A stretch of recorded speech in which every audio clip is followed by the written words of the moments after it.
ದಾವಸ್ಸು ಜಾಗತಿಕ ಏನೋ ಒಂದು ಶೃಂಗಸಭೆ ಇರ್ತದೆ, ವರ್ಲ್ಡ್ ಎಕನಾಮಿಕ್ ಫೋರಮ್. ಅಲ್ಲಿ ಪ್ರಮುಖವಾಗಿ ಆರ್ಥಿಕ ನೀತಿಗಳ ಬಗ್ಗೆ ವರ್ಲ್ಡ್ ಎಕನಾಮಿಕ್ ಫೋರಮ್ ಅಲ್ಲಿ ಯಾವ ರೀತಿ ಜಾಗತಿಕನ ಎಲ್ಲ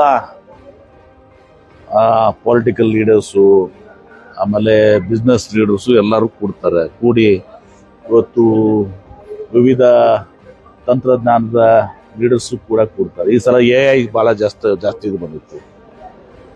ಯಾವ ರೀತಿ ಈಗ ಭೌಗೋಳಿಕ ಈ ಒಂದು ವ್ಯವಸ್ಥೆ ನಡೆದಿದೆ, ಯುದ್ಧಗಳ ಒಂದು ಇದು, ಆಮೇಲೆ ಈ ಟ್ರಂಪ್ ಅವರು ತಾರೀಫು ಇವೆಲ್ಲ 108 ವಿಚಾರದಲ್ಲಿ ಏನು ಜಿಯೋ ಪೊಲಿಟಿಕಲ್ ಸಿಚುವೇಶನ್ ಅಂತ ಏನಂತೀವಿ ನಾವು, ಅದ್ರ ಬಗ್ಗೆ ಅನೇಕ ಡಿಸ್ರಪ್ಷನ್ಸ್ ಆಗ್ತದೆ. ಅಂದರೆ ಈಗ ತಾರೀಫ್ ಹಾಕಿರುವಂತಹದ್ದು ಇವೆಲ್ಲನೂ ಕೂಡ ನಡೆದಿದೆ. ಇಂಥ ಸಂದರ್ಭದಲ್ಲಿ ಇವತ್ತು ಅನೇಕ ವಿಚಾರಗಳಲ್ಲಿ ಯಾವ್ಯಾವ ಸೆಕ್ಟರ್ಸ್ ಅಲ್ಲಿ ಈಗ AI ಇರ್ಬೋದು, ಡಾಟಾ ಸೆಂಟರ್ಸ್ ಇರ್ಬೋದು, ಹೀಗೆ ಎಲ್ಲನೂ ಕೂಡ ನಡೀತದೆ. ಈಗ ಅನೇಕ ವಿಶ್ವ ದಿಗ್ಗಜರು ಅಲ್ಲಿ ಬರ್ತಾರೆ ರಾಜಕೀಯವಾಗಿ. ಆಮೇಲೆ ಈಗ ಇಲಾನ್ ಮಸ್ಕ್ ಅಂತವರು ಕೂಡ ಅಲ್ಲಿ ತಂದದ್ದು ಅಲ್ಲ ಜಾಗತಿಕ ಇದು ಎಲ್ಲರೂ ಕೂಡ ಬರ್ತಾರೆ. ಅಲ್ಲಿ ಡಿಬೇಟ್ಸ್ ನಡೀತದೆ, ಡಿಸ್ಕಷನ್ಸ್ ನಡೀತದೆ, ಚರ್ಚೆ ನಡೀತದೆ, ಯಾವ ರೀತಿಯ ಮೇಲೆ ನಾವು ಮುಂದೋಗ್ಬೇಕು ಅಂತೇಳಿ. ಮತ್ತು ನಾವು ಕೂಡ ವಿವಿಧ ರಾಜ್ಯಗಳು, ಭಾರತ ದೇಶ ಅಷ್ಟೇ ಅಲ್ಲ, ಭಾರತ ದೇಶನೂ ಕೂಡ ಒಂದು ಪವೆಲಿಯನ್, ಇಂಡಿಯನ್ ಪವೆಲಿಯನ್ ಕೂಡ ಇತ್ತು. ನಮ್ಮ ಪವೆಲಿಯನ್ಸ್ ಕೂಡ ಎಲ್ಲ ಅನೇಕ ರಾಜ್ಯಗಳೆಲ್ಲ ಭಾಗವಹಿಸಿದ್ವಿ. ಕರ್ನಾಟಕ ಒಂದು ಮುಂಚೂಣಿರುವಂಥ ರಾಜ್ಯ. ಇವತ್ತು ನಾವು ಜಾಗತಿಕವಾಗಿ ನಾವು ಕಾಂಪೀಟ್ ಮಾಡ್ತೀವಿ. ಆದ ರೀತಿಯಿಂದ ನಾವು ಸುಮಾರು 60 ಸಭೆಗಳನ್ನ ಇವತ್ತು ದಿವಸ ಮಾಡಿದ್ದೀವಿ. ಸಭೆಗಳು ಮಾಡಿ ಭೇಟಿಯಾಗಿ ಎಲ್ಲ ಕೂಡ ಚರ್ಚೆ ಮಾಡಿದ್ದೀವಿ. ಇದರಲ್ಲಿ ಇನ್ವೆಸ್ಟರ್ಸು MOU ಮಾಡ್ಕೊಳ್ಳುವಂಥದ್ದು ಈಗ ಸರಿಯಲ್ಲ ಅಂತ ಇವತ್ತು ದಿವಸ ಪ್ರಧಾನಮಂತ್ರಿಗಳ ಅಭಿಪ್ರಾಯನೂ ಕೂಡ ಇತ್ತು. ಅಂದರೆ ವಿಶೇಷವಾಗಿ ಇಂಡಿಯನ್ ಕಂಪನಿ ಜೊತೆಗೆ ಕೆಲವು ರಾಜ್ಯಗಳು ಅಷ್ಟು ಲಕ್ಷ ಕೋಟಿ ಇಷ್ಟು ಲಕ್ಷ ಕೋಟಿ ಅಂತ ಅನೌನ್ಸ್ ಮಾಡಿದ್ದಾರೆ. ಪ್ರೈಮ್ ಮಿನಿಸ್ಟರ್ ಕೂಡ ಹೇಳಿದ್ರು, ಇಂಡಿಯನ್ ಕಂಪನಿ ಜೊತೆಗೂ ಹೋಗಿ ನೀವು ದಾವೋಸ್ನ ಸೈನ್ ಯಾಕೆ ಮಾಡ್ತೀರಾ? ಕರೆಕ್ಟ್ ಇದೆ, ಅವು ಈ ವಿಚಾರದಲ್ಲಿ ಕರೆಕ್ಟ್ ಇದೆ. ನಮ್ಮವ್ರೆ ನಮ್ಮ ಇಲ್ಲಿ ಬೆಂಗಳೂರಿನ ಸಹಿ ಮಾಡೋದನ್ನ ಹೋಗಿ ನಾವು ಇಂಡಿಯಾದಾಗ ಸಹಿ ಮಾಡೋದು ಹೋಗಿ ಅಲ್ಲಿ ದಾವೋಸ್ನಾಗ ಹೋಗಿ ಸಹಿ ಮಾಡೋದು ಎಷ್ಟರ ಮಟ್ಟಿಗೆ ಸರಿ ಅನ್ನೋದು ಕೂಡ ಇತ್ತು. ನಾವು ಒಂದು ಸ್ವಲ್ಪ ಕಾನ್ಶಿಯಸ್ ಡಿಸಿಷನ್ ತಗೊಂಡಿದ್ವಿ. ಸಲ ನಾವು ಯಾವ MOU ಸೈನ್ ಮಾಡೋದಿಲ್ಲ ಅಂತೇಳಿ ಸ್ವಾಭಾವಿಕವಾಗಿ ಏನೋ ಅಲ್ಲಿ ಬಂದಿದ್ದಾರೆ, ಅಷ್ಟಕ್ಕೆ ಮಾತ್ರ ಮಾಡಿದ್ವಿ. ಇಲ್ಲಿ ಹಾಗೆ ಮಾಡ್ಬೇಕಾದ್ರೆ ಲಕ್ಷಾಂತರ ಕೋಟಿ ನಾವು ಸಹಿ ಮಾಡ್ಬೋದಾಗಿತ್ತು. ವಿಜಯಪುರ್ಗೂ ಒಂದು 2-3-4 ಕಂಪನೀಸ್ಗೆ ನಾವು ಇನ್ವೈಟ್ ಮಾಡಿದ್ವಿ. ಕೋಕೋ ಕೋಲಾಗೆ ಇನ್ವೈಟ್ ಮಾಡಿದ್ವಿ, ಇದು 2-3 ಕಂಪನೀಸ್ಗೆ ಇನ್ವೈಟ್ ಮಾಡಿದ್ವಿ. ಆಮೇಲೆ ಬ್ಯಾಟ್ರಿ ಕಂಪನೀಸ್ಗೆ ಇನ್ವೈಟ್ ಮಾಡಿದ್ವಿ. ನಮ್ಮಲ್ಲಿ ಏನು ಸೂಕ್ತ ಆಗ್ತದೆ ಅಂತ 4-5 ಕಂಪನೀಸ್ಗೆ ವಿಜಯಪುರ್ಗೂ ಇನ್ವೈಟ್ ಮಾಡಿದ್ವಿ. ಇನ್ವೈಟ್ ಮಾಡಿದ ತಕ್ಷಣ ಅವ್ರು ಬರೋದಿಲ್ಲ, ಬಂದ್ಮೇಲೆ ಅವ್ರು ಡಿಸ್ಕಷನ್ ಮಾಡ್ತಾರೆ, ಬಂದ ಜಾಗ ನೋಡ್ತಾರೆ, ಆಮೇಲೆ ವಾತಾವರಣ ನೋಡ್ತಾರೆ, ಇನ್ಸೆಂಟಿವ್ ನಾವು ಏನು ಕೊಡ್ತೀವಿ ಅವ್ರಿಗೆ ಅದನ್ನು ರಿಯಾಯಿತಿಗಳನ್ನ ನೋಡ್ತಾರೆ. ಇದೆಲ್ಲ ನೋಡಿ ಇವತ್ತು ದಿವಸ ಆಗ್ತದೆ. ನಮ್ಮ ಪ್ರಯತ್ನ ನಿರಂತರವಾಗಿದೆ. ಇದು ಇಂಡಸ್ಟ್ರೀಸ್ ಅಷ್ಟು ಈಸಿ ಇಲ್ಲ. ಎಲ್ಲ ಇವತ್ತು ದಿವಸ ನಾವು ವಿಜಯಪುರ ತರಬೇಕಂದ್ರೆ ಈಗ ನಾನು ಕಳೆದ 2 ವರ್ಷದಿಂದ ಗುಡ್ಡಾಡತಕ್ಕಂಥ ಒಂದು 7-8 ಕಂಪನಿ ನಾವು ಕಾನ್ಸಂಟ್ರೇಟ್ ಮಾಡಿ ಗುಡ್ಡಾಡ್ತಿದ್ದೀವಿ. ಅದೇ ಒಂದು 2-3 ಈಗ ಮಟೀರಿಯಲೈಸ್ ಆಗ್ತಾ ಇದಾವೆ. ಹೀಗಾಗಿ ಇಟ್ಸ್ ಅ ಲಾಂಗ್ ಟರ್ಮ್. ಇದು ಅಷ್ಟು ಸರಳವಾಗಿನೂ ಕೂಡ ಇಲ್ಲ. ಒಟ್ಟಾರೆ ನನ್ನ ಉದ್ದೇಶ ಏನಿದೆ ಅಂದರೆ, ಇವತ್ತು ಹೆಂಗೆ ನಾನು ಪದೇ ಹೇಳ್ತೀನಿ, ಹೆಂಗೆ ಶರದ್ ಪವಾರ್ ಅವರು ಬಾರಾಮತಿ ಇದು ಆಯಿತು, ಆಗಿನ ಕಾಲ ಬೇರೆ ಇತ್ತು. ಈಗ ಭಾಳ ಸ್ಟಿಫ್ ಕಾಂಪಿಟೇಷನ್ ಇದೆ.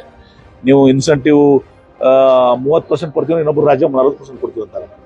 ನಾವು ಇವತ್ತು ದಿವಸ ಒಂದು ಕೋಟಿ ರೂಪಾಯಿ ಒಂದು ಎಕರೆ ನಾವು ಕೊಡ್ತೀವಿ, ಒಬ್ಬರು ಫ್ರೀಯಾಗಿ ಕೊಡ್ತೀವಿ ಅಂತಾರೆ. ಈ ಎಲ್ಲನೂ ಕೂಡ ಭಾಳಷ್ಟು ಇದು ಇದೆ. ಅದಾಗಿನೂ ಕೂಡ ಒಂದು 5-6 ಇಂಡಸ್ಟ್ರೀಸ್ ನಮಗೆ ಡಾವೋಸ್ನಲ್ಲಿ ಒಂದು 60 ಕಂಪನಿಯಲ್ಲಿ ಒಂದು 5-6 ಇಂಡಸ್ಟ್ರೀಸ್ಗೆ ನಾವು ವಿಜಯಪುರ್ಗೆ ಇನ್ವೈಟ್ ಮಾಡಿದ್ದೀವಿ. ಸಕಾರಾತ್ಮಕವಾಗಿದ್ದಾರೆ. ಮುಂದೆ ಅದನ್ನು ಹೆಂಗೆ ಪ್ರೊಸೀಡ್ ಮುಂದೆ ಗೊತ್ತಾಗ್ತಿಲ್ಲ. ನಾವು ಇನ್ಸೆಂಟಿವ್ಸು ಎಲ್ಲ ಏನು ಕೊಡ್ತೀವಲ್ಲ ಹೆಂಗೆ ಆಗ್ತದೆ.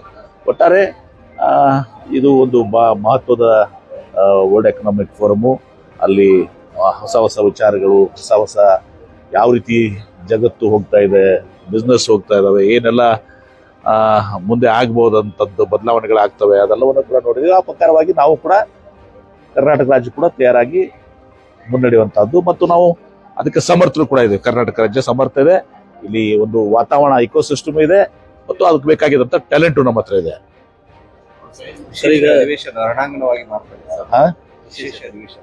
ನೋಡಿ, ತಮ್ಗೆ ಗೊತ್ತಿದೆ, ಗವರ್ನರ್ ಅಡ್ರೆಸ್ ಫಸ್ಟ್ ಹೊಸ ವರ್ಷದಲ್ಲಿ ಪ್ರಥಮ ಏನು ಅಧಿವೇಶನ ಆಗುತ್ತೆ, ಅದಕ್ಕೆ ಗವರ್ನರ್ ಅಡ್ರೆಸ್ ಇರಬೇಕಾಗ್ತದೆ. Governor is the voice of the government ಇವತ್ತು ದಿವಸ ಏನು ನಾವು ಅವ್ರಿಗೆ ಎದುರು ಕೊಡ್ತೀವಿ ಅದನ್ನ ಓದ್ತಾರೆ. ಹಿಂದೆಲ್ಲ ಓದಿಲ್ವಾರು, ಇದೇ ಗವರ್ನರ್ ಓದಿಲ್ವಾ? ಓದಿದಾರಲ್ಲ. ಈಗ ಯಾಕೆ ಮಹಾತ್ಮ ಗಾಂಧಿ ರೋಜ್ಗಾರ್ ಯೋಜನೆ ಅನ್ನೋದು ಒಂದು ಮಹತ್ವವಾದಂಥ ಯೋಜನೆ ಮೊನ್ನೆ ಕೊಟ್ಟಿದ್ದೀನಿ ನಿಮಗೆಲ್ಲ. ಹಳೇದೇನಿತ್ತು ಹೊಸದೇನಿತ್ತು ನನಗೆ ಬಿಡಿಬಿಡಿಗಾಗಿ ಕೊಟ್ಟಿದ್ದೆ ನಿಮಗೆ. ಸುಮ್ಮನೆ ಹೇಳಿಕೆ ಕೊಡುವಂಥದ್ದಲ್ಲ. ನಿಮಗೆ ಮೊದಲೇನಿತ್ತು ಈಗೇನಿತ್ತು ಅಂತ ಮೊದಲು ನಿಮ್ಗೆ ನೋಟೇ ಕೊಟ್ಟಿದ್ದೀನಲ್ಲ, ನಿಮ್ಗೆ ನೋಟ್ ಕನ್ನಡದಲ್ಲಿ ಕೊಟ್ಟಿದ್ದೀನಿ, ಇಂಗ್ಲಿಷ್ನಲ್ಲಿ ಕೊಟ್ಟಿದ್ದೀನಿ, ಯಾವ ರೀತಿ ಇವತ್ತು ಸಹ ವ್ಯತ್ಯಾಸ ಆಗ್ತದೆ ಅಂತ ಹೇಳಿ. ಹೀಗಿದ್ದಾಗ ಇದನ್ನ ನಾವು ತಿರಸ್ಕಾರ ಮಾಡಿ ಇವತ್ತು ನಮಗೆ ಇಲ್ಲಿ ಮತ್ತೆ ಪುನರ್ ಸ್ಥಾಪಿಸಬೇಕಾದ್ರೆ ಮಹಾತ್ಮ ಗಾಂಧಿ ರೋಜ್ಗಾರ್ ಅನ್ನೋದು ಜನರ ಹಕ್ಕು. ಇವತ್ತು ದಿವಸ ಇಲ್ಲಿ ಸ್ಥಳೀಯವಾಗಿ ಉದ್ಯೋಗ ಸಿಗಬೇಕಾಗಿದ್ದು ಪ್ರತಿಯೊಬ್ಬರ ಹಕ್ಕು. ಆ ಹಕ್ಕನ್ನು ಕಸ್ಕೊಂಡಿದ್ದಾರೆ. ಅದ್ರ ಬಗ್ಗೆ ನಾವು ಇದು ಮಾಡ್ಬೇಕಾದ್ರೆ ಅದನ್ನ ಓದ್ ಮಾಡಿ ಹೇಳ್ಬೇಕಾದ್ರೆ ಗವರ್ನರ್ ಏನು ಅವ್ರಿಗೆ ಗವರ್ನರ್ಗೆ ಏನಾದ್ರು ಕೇಂದ್ರ ಸರ್ಕಾರ ಏಜೆಂಟ್ ಅವರು? Is independent. ರಾಜ್ಯದ ಇದನ್ನು ಓದಬೇಕಾಗಿತ್ತು. ಅದ್ರ ಏನ್ ತೋರಿಸ್ತಾ ಇದ್ದು ಗವರ್ನರ್ ಓದಂಗಿರ್ತಂದ್ರೆ ಕೇಂದ್ರ ಸರ್ಕಾರ ಕೈಗೊಂಬೆ ಅಂತ ತಾವೇ ಕುತ್ಕೊಂಡು ಗವರ್ನರ್ ಅವರು ಅದಕ್ಕೆ ನೀವು ಓದ್ಬೇಕಾಗಿ ನಾನು ಗವರ್ನರ್ ಈ ಶುಡ್ ರೀಡ್ ಇಟ್, ಓದ್ಬೇಕು. ಅದನ್ನ ಬಿಟ್ಕೊಂಡು ನಾವು ತಿರಸ್ಕಾರ ಮಾಡ್ತೀನಿ ಅಂದ್ರೆ governor is acting on central government. ಒಂದು ಪಾರ್ಟಿ ವಕ್ತಾರರಾಗಿ ಇವತ್ತು ನಡ್ಕೊಂಡಿದ್ದಾರೆ, ಏಜೆಂಟ್ ಆಗಿ ನಡ್ಕೊಂಡಿದ್ದಾರೆ. ಅದಾದ ನಂತರ ನಡೆದ ಬೆಳವಣಿಗೆ ಇದೆಲ್ಲ ತಪ್ಪುಗಳಿದೆಲ್ಲ. ಅದಕ್ಕೆ ಕಾರಣ ಯಾರು? ಗವರ್ನರ್. ಅವ್ರು ಗವರ್ನರ್ ಈ ರೀತಿ ಮಾಡಿದಾಗ ಅದೆಲ್ಲ ವಾತಾವರಣ ಸೃಷ್ಟಿಯಾಗಿದೆ ಅಲ್ಲಿ. ಪಾಪ ಹರಿಪ್ರಸಾದ್ ಅವರು ಬಟ್ಟೆ ಎಲ್ಲ ಕೇರಿಸಿ ಹಚ್ಕೊಳ್ತಾರೆ. ಈ ವಾತಾವರಣ ಸೃಷ್ಟಿ ಮಾಡಕ್ಕೆ ಇದೆಲ್ಲ ಆಗ್ಲಿಕ್ಕೆ ಕಾರಣ ಗವರ್ನರ್. ಇಲ್ಲಿಗೆ ಬರಲೇಬಾರ್ದಾಗಿತ್ತು. ಬಂದ್ರೆ ಯಾಕೆ ಬಂದಿಲ್ಲ, ಓದಂಗಿಲ್ಲ ತಿಳಿದು ಮಾಡಿದೆ. ಸರಿ, ಇನ್ನೊಂದು ನಾಳೆ ಗಣರಾಜ್ಯೋತ್ಸವ ಭಾಷಣ ಇದ್ರೆ ಅಲ್ಲಿ ಕೇಂದ್ರ ಸರ್ಕಾರ ಟೀಕಿಸುವ ಅಂಶಗಳಿದ್ರೆ ಭಾಷಣ ಮಾಡಲ್ಲ ಅನ್ನುವಂತ ಸಂದೇಶವನ್ನು ರಾಜ್ಯ ಸರ್ಕಾರ ಅದೇ ಮತ್ತೆ ಪದೇ 2ನೇ ಸಲ ಪ್ರೂವ್ ಮಾಡ್ತಾ ಇದಾರೆ. 1ನೇ ಸಲ ಮನ್ ಪ್ರೂವ್ ಮಾಡಿದಾರೆ I am the BJP agent ಅಂತ. 2ನೇ ಸಲ ಮತ್ತೆ ಪ್ರೂವ್ ಮಾಡ್ತಾ ಇದಾರೆ ಈಸ್ ಅ ಬಿಜೆಪಿ ಏಜೆಂಟ್ ಅಂತ ಹೇಳಿ. And governor is a BJP agent. ಸಂಘರ್ಷಕ್ಕೆ ದಾರಿ ಮಾಡಿಕೊಡುತ್ತೆ. ಸಂಘರ್ಷ ಆಗ್ತದೆ. ರಾಜ್ಯಪಾಲ ಸರ್ಕಾರ ಆಗ್ಲಿ ಏನಾಗ್ತದೆ, ಮತ್ತೆ ಅನಿವಾರ್ಯ ಇದೆ. ಯಾರು ಮಾಡಿಕೊಟ್ಟಿದ್ದಾರೆ ನಮ್ ಸಂಘರ್ಷ ಮಾಡ್ತಾ ಇರುವಂತದ್ದು ರಾಜ್ಯಪಾಲರು. ತಮಿಳುನಾಡಲ್ಲಿ ಇದೇ ತರ ಮಾಡ್ತಾ ಇದ್ರೆ, ಎಲ್ಲೆಲ್ಲಿ ಕಾಂಗ್ರೆಸ್ ಸರ್ಕಾರಗಳಿದಾವೆ ಇದೇ ತರ ಮಾಡ್ತಾ ಇದ್ರೆ. ತಮಿಳುನಾಡದಲ್ಲೂ ಇದೇ ತರ ಆಗಿದೆ. ಮತ್ತೆ governor is a BJP agent. ಮುಕ್ತವಾಗಿ ಹೇಳ್ತೀನಿ. ಅಂದ್ರೆ ಕಾಂಗ್ರೆಸ್ ಸರ್ಕಾರ ಇರುವ ರಾಜ್ಯಗಳಲ್ಲಿ ಸರ್ಕಾರ ಸರಿಯಾಗಿ ನಡಿಬಾರ್ದು. ಇದನ್ನ ಅಲ್ಲ ಅಂದ್ರೆ ಕೇಂದ್ರ ಸರ್ಕಾರದ ವಿರೋಧ ನಾವು ಏನು ವ್ಯಕ್ತಪಡಿಸಬಾರ್ದು. ನಾವು ಅವ್ರ ತರ ಗವರ್ನರ್ ತರ ನಾವು ಕಾಂಗ್ರೆಸ್ ಸರ್ಕಾರ ಬಿಜೆಪಿ ಏಜೆಂಟ್ ಆಗಿರ್ಬೇಕು. ಸರ್, ಬೆಳಗಾವಿಯಲ್ಲಿ 400 ಕೋಟಿ ರೂಪಾಯಿ ತುಂಬಿದ ಲಾರಿಯೇ ನಾನು ನೋಡಿದ್ದೀನಿ. ಬಾರಿ ಈಗ ನನಗೂ ಆಶ್ಚರ್ಯ ಆಗಿದೆ, ನಂಬಲಿಕ್ಕೆ ಸಾಧ್ಯ ಆಗಲಿಲ್ಲ. ಈಗ ನಾನು ನೋಡ್ತಾ ಇದ್ದೆ ಬೆಳಿಗ್ಗೆ ಪೇಪರ್ನಲ್ಲಿ, ಆಶ್ಚರ್ಯ ಆಗಿದೆ. ಏನು ಅದು ಹೆಂಗೆ ಬಂತು, ಏನು ಬಂತು, ಯಾವ ಹಣ ಏನು, ಇದೆಲ್ಲಾನು ಹೊರಬರ್ಬೇಕಲ್ಲ. ಮತ್ತು 400 ಕೋಟಿ ರೂಪಾಯಿ ಸಾಗಾಣಿಕೆ ಮಾಡ್ತಿರೋ ಸೆಕ್ಯೂರಿಟಿ ನಿಮ್ದೇನಿತ್ತು? 1 ರೂಪಾಯಿನ 2 ರೂಪಾಯಿನ?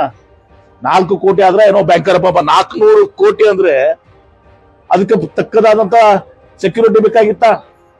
ಅಥವಾ ಎಲ್ಲರಿಗೂ ಇನ್ಫಾರ್ಮ್ ಮಾಡಿ ಆ ರೂಟ್ ನಲ್ಲಿ ಎಲ್ಲಾ ಸ್ಟೇಟ್ಸ್ ಅಲ್ಲಿ ಇದು ಮಾಡಿದ್ರೆ ಸ್ಟೇಟ್ಸ್ನವರು ಪ್ರೊಟೆಕ್ಷನ್ ಕೊಡ್ತಾ ಇದ್ರ? ಇದು ಏನು ನಡೆ ಇದೆ, ಅಚಾತುರ್ಯ ನಡೆ ಇದೆ. ಬಹುಶಃ ಇದನ್ನ ಬಹಳ ಗಂಭೀರವಾಗಿ ತಗೊಳ್ಬೇಕು ನಾವು. ಬಾಲಾಜಿ ಟ್ರಸ್ಟಿಗೆ ಸೇರಿದ್ದಂತೆ ಬಾಲಾಜಿ ಟ್ರಸ್ಟಿಗೆ ಸೇರಿದ್ದಾನ? ಯಾವ ಬಾಲಾಜಿ? ಅರೆ ಬರೀ ಪ್ರೊಟೆಕ್ಷನ್ ಬೇಡನಾ?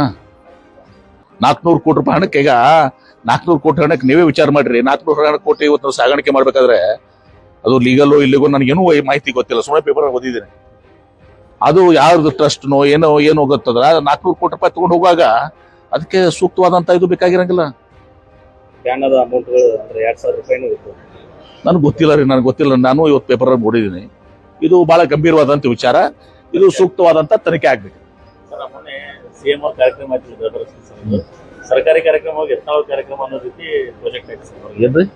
ಮೊನ್ನೆ ಸಿಎಂ ಅವ್ರು ಬಂದಾಗ ನೋಡಿ, ಅವರು ಈಗ ಸಿಟಿ ಎಂ ಎಲ್ ಎ ಇದ್ದಾಗ ಬಂದಾಗ ಯತ್ನಾಳ್ ಕಾರ್ಯಕ್ರಮ ಏನಾಗ್ತದೆ? ಆತರ ಪ್ರಾಜೆಕ್ಟ್ ಆಯ್ತು. ಯಾರು ಪ್ರಾಜೆಕ್ಟ್ ಯಾರು ನೀವು ಮಾಡ್ಕೊಂಡ್ರಿ? ಅವ್ರಿಗೆ ಜಾಸ್ತಿ ಸ್ಥಳೀಯ ಶಾಸಕ ಅಂದ್ಮೇಲೆ ಅದಕ್ಕೇನು ಬಹಳ ಕೊಡ್ಬೇಕಾದ ಅವಶ್ಯಕತೆ ಇಲ್ಲ. ಏನ್ ಯತ್ನಾಳ್ ನಮ್ಮ ಪಕ್ಷಕ್ಕೆ ನಾವು ಬರ್ಲಕ್ ಹೇಳ್ತಾ ಇಲ್ಲ, ಬಂದ್ರು ನಾವು ತಗೊಳ್ಳೋದಿಲ್ಲ. ನಿಮ್ ಮೊದ್ಲೇ ಹೇಳ್ಬಿಟ್ಟಿದೀನಿ, ಕ್ಲಾರಿಫೈ ಮಾಡಿದೀವಿ. ಹಿ ಈಸ್ ನಾಟ್ ವೆಲ್ಕಮ್ ನಮ್ಮ ಪಕ್ಷಕ್ಕೆ. ಅವ್ರಿಗೆ ಯಾವ ಕಾಲಕ್ಕೂ ನಾವು ಸೇರಿಸ್ಕೊಳ್ದ. ಮನೆಯದ್ದು ಅವ್ರೇನ್ ಸೇರ್ತೀವಿ, ನಾಳೆಗೆ ನೀವು ಇದನ್ನ ಹೋಗಿ ಹೇಳ್ತೀರಿ, ಮತ್ತೆ ನಾವು ನಾಯಲ್ಲಿ ಸೇರಾಕತ್ತೀನಿ ಅಂತ ಅವ್ರು ಹೇಳ್ತಾರೆ. ಅದಕ್ಕೆ ಹೇಳ್ತೀನಿ, ಅದ್ ನಾನೇ ಹೇಳ್ತಾ ಇದೀನಿ. ಯಾಕಂದ್ರೆ ಸ್ಥಳೀಯ ಶಾಸಕರ ಮೇಲೆ ಒಂದ್ ಸ್ವಲ್ಪ ಇದು ಮಾಡ್ತಿರ್ತಾರೆ. ಅದು ಅದೊಂದು ಘನತೆ ಇದಕ್ಕಂತ ಸಂಬಂಧ. ಸಿಎಂ ಅವರು ಅವ್ರಿಗೆ ಅವ್ರ ಫೇವರ್ ಆಗಿ ಸುಮ್ಮನೆ ಫೇವರ್ ಅಂತಾರೆ ನೋಡಿ. ಆಯ್ತಪ್ಪ ಬಂದ್ಮ್ಯಾಗ ಸ್ಥಳೀಯ ಶಾಸಕರು ಏನೋ ಪ್ರಪೋಸಲ್ ಕೊಟ್ರು, ಆಯ್ತಪ್ಪ ಕನ್ಸಿಡರ್ ಮಾಡೋಣ ಅಂದಿದ್ದಾರೆ. ಕಾಂಗ್ರೆಸ್ ಶಾಸಕರು ಸರ್ ನಮ್ಮೋದ್ರ ತರ ಮಾಡ್ತಾರೆ, ಯತ್ನಾಳ್ ಅವರು ಜಲ್ದಿ ಮಾಡಿದ್ರು. ಯಾರಂದ್ರು? ಕಾಂಗ್ರೆಸ್ ಶಾಸಕರು ಹತ್ರ ಅಸಮಾಧಾನ. ಯಾರಂದ್ರ? ಯಾರೋ ಡೈರೆಕ್ಟ್ ಅಂತಾರೆ ಸರ್. ಯಾರು ಡೈರೆಕ್ಟ್ ಸುಮ್ ಸುಮ್ಮನೆ ನೀವು ಕಲ್ಪಿಸ್ಕೊಡೋದಕ್ಕೆ ತಮ್ಮ ಹೊರಗೆ ಏನಂತಾರೆ ಸರ್ ಅದು?